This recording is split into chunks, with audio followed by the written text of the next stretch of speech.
ये वीडियो केवल मनोरंजन हेतु है। हम किसी भी अंधविश्वास का समर्थन नहीं करते। इस वीडियो का क्रेडिट बेस्ट हिंदी कहानियन को जाता है। माँ, आप हमारे लिए कपड़े लेकर आई क्या? सबर कर, जरा अभी लाती हूँ, अंदर अलमारी में रखे हैं लाकर। ये कहकर कमला सीधे अपने कमरे में गई और वापस आते हुए उसके हाथ में 2 पैकेट थे। और फिर छी, ये कैसा सूट है, कितना सस्ता सा लग रहा है। हाँ तो जितने पैसे मेरे पास थे उसमें यही 2 सूट आ पाए हैं। तो ये भी क्यों लाई माँ? जाओ वापस कर दो जहाँ से भी लाई हो। दीदी ऐसा नहीं कहते, आप एक बार पहन कर तो देखो। तो चुप कर, तू ही पहन लेना इसे, क्योंकि मैं तो इसे नहीं पहनने वाली। तभी प्रिया ने अपनी माँ से कहा, माँ आप चिंता मत करो, अभी दीदी गुस्से में है, थोड़ी देर बाद जब गुस्सा ठंडा हो जाएगा तो अपने आप सब ठीक हो जाएगा। ऐसे वक्त गुजरता गया और फिर एक दिन, माँ आपको सिद्धार्थ कैसा लगा? अच्छा लगा, लेकिन बेटा हम लोग उनकी बराबरी नहीं कर सकते, बहुत अमीर घर से है वो। तभी तो मैंने उसे चुना है माँ, पता है कितना पैसा है उसके पापा के पास। आप देखना आपकी बेटी राज करेगी राज। और मैं तो कहती हूँ प्रिया, तू भी कोई अमीर लड़का फंसा ले। अब मेरा मतलब है कि पसंद कर ले। माँ की जिंदगी तो गरीबी में गुजर गई, कम से कम हम तो अपना भविष्य संवार ले। ये कैसी बातें कर रही हो दीदी? आपने भले ही सिद्धार्थ जी के पैसे देखकर उन्हें पसंद किया है, लेकिन मैं तो वहीं शादी करूंगी जहाँ मेरी माँ मेरा रिश्ता तय करेंगी। और रही बात भविष्य की, तो वो तो ऊपर वाला देखता है दीदी। अरे ऊपर वाला कुछ नहीं देखता, लेकिन मैं जरूर देखूंगी कि माँ तेरी शादी किस राजकुमार से करती है और वो कौन सी बैलगाड़ी से विदा कराने आता है तुझे। कुछ दिनों बाद रिया और सिद्धार्थ की शादी हो गई। रिया वाकई अमीर हो गई थी और अपनी माँ और छोटी बहन के सामने अपनी इस अमीरी को जताने का वो एक भी मौका नहीं छोड़ती थी। माँ ये देखो, मैं तुम्हारे लिए नई साड़ी लेकर आई हूँ, और प्रिया ये ले तेरे लिए सूट, पता है पूरे 1500 का है। अब जब मैं इतने महंगे कपड़े पहनती हूँ तो कुछ भला तो तेरा भी होना ही चाहिए। थैंक यू दीदी। अरे थैंक यू छोड़, और जल्दी से मेरी तरह कोई अमीर लड़के से सेटिंग बिठा ले। अब तेरा होने वाला पति मेरे ससुराल भी तो आएगा ही, तो इस बात का भी ख्याल रखना जरा।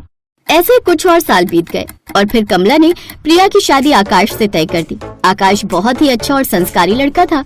और फिर शादी के बाद ससुराल में, आपका स्वागत है भाभी। वाह भाभी, आप तो बहुत सुंदर हो। सच में भैया, किस्मत खुल गई आपकी तो। अपनी तीनों नंदों की बात सुनकर प्रिया शर्मा गई। उसकी तीनों नंदे मेघना, मोहिनी और मेघा बहुत प्यारी थीं।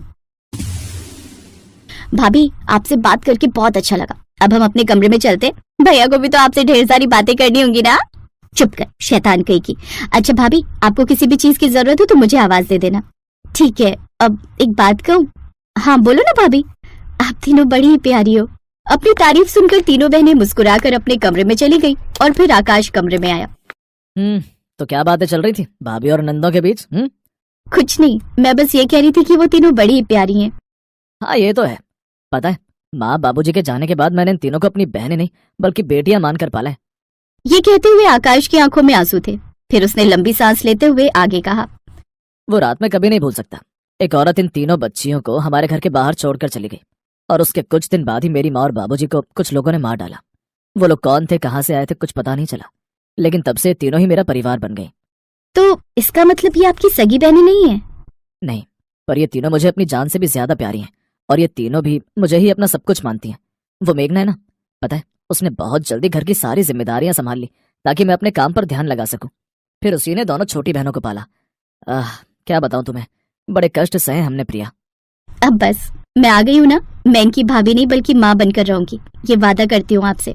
प्रिया की बात सुनकर आकाश को बड़ा सुकून मिला और प्रिया ने वाकई वही किया जैसा कहा था। प्रिया अपनी नंदों से ऐसे घुल मिल गई जैसे वो उन्हें कई सालों से जानती हो। फिर एक दिन प्रिया के फोन पर उसकी बड़ी बहन रिया का कॉल आया। हेलो प्रिया, कैसी है तू? अच्छा सुन, वो श्वेता की शादी में चलना है ना? हाँ दीदी, उसका फोन तो आया था। चलो तो फिर शादी में मुलाकात होती है। पर सुन ना, मैं तो बड़ी कंफ्यूज हूँ यार, क्या पहनूं शादी में? वैसे तू क्या पहनेगी? मैं शादी की कई साड़ियाँ रखी हैं, उन्हीं में से कोई पहन लूंगी।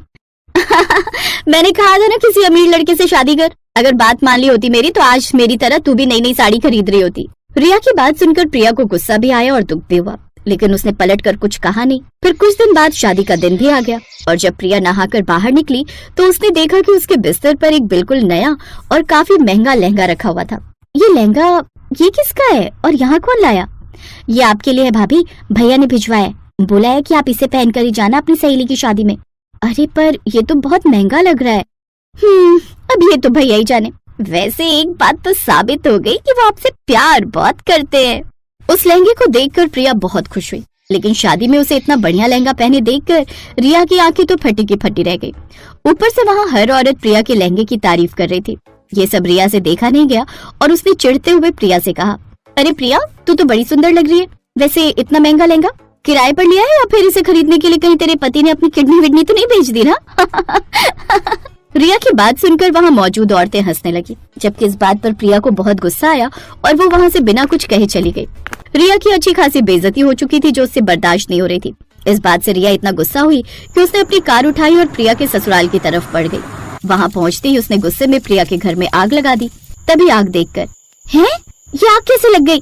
तुम सब जल्दी बाहर निकलो। हे भगवान, आग तो हर तरफ फैल गई है, बाहर निकलने का कोई रास्ता नहीं है। हे भगवान, चाहे मेरी जान ले लो लेकिन मेरी नंदों को बचा लो। प्रिया भगवान से प्रार्थना कर रही थी और उधर बाहर रिया जोर जोर से हंस रही थी। तभी मेघना ने मोहिनी और मेघा को कुछ इशारा किया। मेघा ने फौरन आंखें बंद की और फिर पूरे घर के ऊपर जोर से बारिश होने लगी, जिससे कुछ ही पलों में आग बुझ गई। और फिर मोहिनी ने अपने लंबे हाथों से सीधे रिया का गला पकड़ लिया। ये क्या? ये सब तुम सब? हम तीनों बहनें परियां हैं। हमारी माँ ने एक शैतान के डर से ही हम सबको आकाश भैया के घर छोड़ दिया था और फिर बाद में उसी शैतान ने हमें और आकाश भैया को अनाथ बना दिया। तब आकाश भैया ने हमें पाला और अब हम अपनी भाभी की जान लेने की कोशिश करने वाली इस औरत को नहीं छोड़ेंगे। मोहिनी, छोड़ दो दीदी को, हम फिर से अपना घर बना लेंगे। इन्हें सबक मिल गया है। मेरी बेइज्जती करनी चली थी और खुद सबके सामने अपमानित हुई। दीदी चली जाओ यहाँ से, इससे पहले कि मैं इन्हें रोक ना सकूं। इतना सुनते ही रिया गिरती पड़ती वहाँ से भाग निकली और फिर प्रिया को कभी किसी ने परेशान नहीं किया।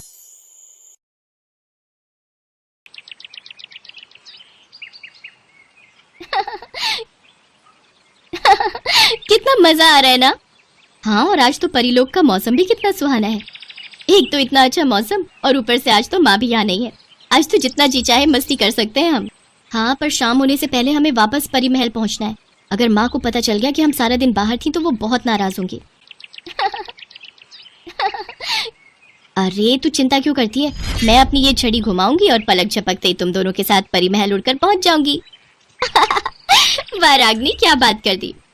अरे मैंने कौन सा चुटकुला सुनाया जो तुम इतना हंस रही हो? चुटकुला ही तो है। हम दोनों को पता है तुमने अभी उड़ने या किसी को उड़ाने का जादू नहीं सीखा है। अब किसने कहा? अभी दिखाऊं तुम दोनों को उड़ाकर?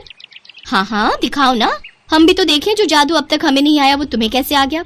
इसके बाद रागिनी ने फौरन अपनी छड़ी घुमाई और अपने जादू से अपनी दोनों बहनों कामिनी और मोहिनी को उड़ाने की कोशिश करने लगी, लेकिन वो ऐसा नहीं कर पाई और ये देखकर उसका चेहरा उतर गया, जबकि उसकी दोनों बहनें हंसती हुई बोली, अरे अरे अब बस कर रागिनी, इतनी देर से हम हवा में उड़ रहे हैं, अब हम थक गए हैं, हमें नीचे उतार दो ना। सच में उड़ने में तो बहुत मजा आया। उड़ा लो, जितना मजाक उड़ाना है उड़ा लो मेरा। देखना तुम दोनों, जब मैं माँ से ये वाला जादू खूब अच्छे से सीख लूंगी ना, तब तुम दोनों को हवा में उड़ाकर आसमान में ही लटका दूंगी। ये कहानी इन्हीं तीनों बहनों की है, रागिनी, कामिनी और मोहिनी, जो आपस में बहनें थीं और असल में परीलोक की 3 राजकुमारियां थीं। तीनों बहनें खूब मस्तीखोर थीं। जब भी उनकी माँ यानी परीलोक की रानी किसी काम से बाहर जाती तो तीनों बहनें परी महल से निकलकर खूब मटर गश्ती करती। फिर उसी शाम रागिनी, अरे माँ आप आ गई, कितनी देर कर दी आपने? पता है माँ, हम तीनों ने सारा दिन आपका इंतजार किया कि कब आप आएंगे और हम सब साथ बैठकर खाना खाएंगे। अच्छा ऐसी बात है क्या? इतना कहते ही रानी परी ने अपनी आंखें बंद की और अपने जादू से उस बीते दिन को अच्छी तरह देखा। मैंने सब देख लिया कि तुम तीनों कैसे झूले में बैठकर मेरा इंतजार कर रही थी, वो भी सारा दिन। क्यों, सही कहा ना मैंने? माँ आप ये कैसे कर लेती हो? अरे पागल, माँ को कौन सा जादू नहीं आता? माँ हमें भी सिखाओ ना, हमें भी सारे जादू सीखने हैं। हाँ हमें चीजों को उड़ाना तो आता है पर खुद नहीं उड़ना आता। वो इसलिए क्योंकि तुम तीनों बहुत चंचल हो, जादू सीखने के लिए बहुत एकाग्र होना पड़ता है। चलो अब ये सब छोड़ो और खाना खाकर सो जाओ। कल तड़के सुबह ही मैं तुम्हें सिखाऊंगी कि कैसे उड़कर कहीं भी पहुंचा जा सकता है। ठीक है? ठीक है माँ। जब वो तीनों सो रही थी तभी खिड़की के पास एक आदमी आया और बोला, सो गई महाराज, तीनों सो गई। इस परिलोक की सत्ता अपने हाथ में लेने का वक्त अब आ गया है। ये तीनों अब जाएंगे परिलोक से बाहर और रानी परी जाएगी जेल में और मैं और आप बैठेंगे परिलोक के सिंहासन पर। महाराज अनंत सिंह की जय हो, जय हो। ये है परिलोक का महामंत्री और रानी परी का सलाहकार अनंत सिंह, जो असल में बहुत ही दुष्ट था। अनंत सिंह सारे जादू जानता था और खुद परिलोक का राजा बनना चाहता था। उसने अपने जादू से रानी परी को बेड़ियों में कैद करके उनसे उनकी जादुई छड़ी भी छीन ली। दुष्ट अनंत सिंह, तूने दिखा दी ना अपनी असलियत, मैं तुझे छोड़ूंगी नहीं। तू क्या कर लेगी बुढ़िया? तेरी छड़ी तो मेरे पास है, तो अब तुझसे कोई जादू तो होगा नहीं। और रही बात तेरी बेटियों की, तो उन्हें भी ठिकाने लगा चुका हूँ मैं। रानी परी को लगा कि अनंत सिंह ने उसकी तीनों बेटियों को मार दिया है। वो फूट फूट कर रोने लगी। उधर धरती पर जब तीनों राजकुमारियों की आंख खुली तब, अरे ये हम कहाँ आ गए? और ये हमारे कपड़ों को क्या हुआ? माँ कहाँ है और हमारा परी महल? लगता है ये धरती लोक है। माँ ने मुझे बताया था इस लोक के बारे में, पर हम यहाँ आए कैसे और अब वापस कैसे जाएंगे? चलो किसी को ढूंढते हैं और उससे मदद मांगते हैं। अनंत सिंह के जादू से तीनों राजकुमारियों के कपड़े एकदम सादे हो चुके थे और वो बहुत ही गरीब दिख रही थी। फिर एक झोपड़ी के बाहर रुककर रागिनी ने कहा, कोई है? हाँ मैं हूँ, पर तुम कौन हो बेटी? प्रणाम माँ जी, मेरा नाम रागिनी है और ये दोनों मेरी बहनें हैं, मोहिनी और कामिनी। हम तीनों, अब क्या हुआ बताओ? हम तीनों को बहुत भूख लगी है, हमारा इस दुनिया में कोई अपना नहीं है। अरे ऐसा क्यों कहती हो? वो ऊपर वाला है ना, वो सबका रखवाला है। आ जाओ, अंदर आ जाओ। सरला की झोपड़ी ज्यादा बड़ी नहीं थी। वो उस झोपड़ी में अपने 3 बेटों के साथ रहती थी, रमेश, महेश और कमलेश, जो कि लकड़हारे थे और स्वभाव से बहुत ही मेहनती और दयालु थे। ऐसे ही कई महीने बीत गए। फिर एक दिन, अब मेरी उम्र हो गई, पता नहीं मुझे कब भगवान अपने पास बुला लें। तुम लोगों का भी तो कोई नहीं है, तो मैं चाहती हूँ कि तुम तीनों मेरे बेटों से शादी कर लो, अगर तुम्हें कोई ऐतराज ना हो तो। तीनों राजकुमारियों को इससे कोई ऐतराज नहीं था।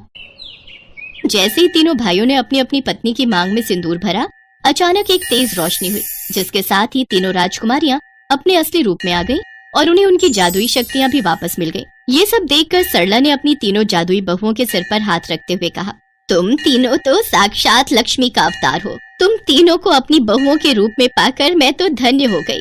भगवान तुम्हें सदा सुखी रखे। माँ जी, सुख तो हमें तब मिलेगा जब हम अपनी माँ को उस दुष्ट अनंत सिंह से आजाद करेंगी। हमें आज्ञा दीजिए, परिलोक जाकर सब कुछ ठीक करके आपके पास वापस आने की। सरला ने सिर हिलाकर तीनों राजकुमारियों को जाने की इजाजत दी।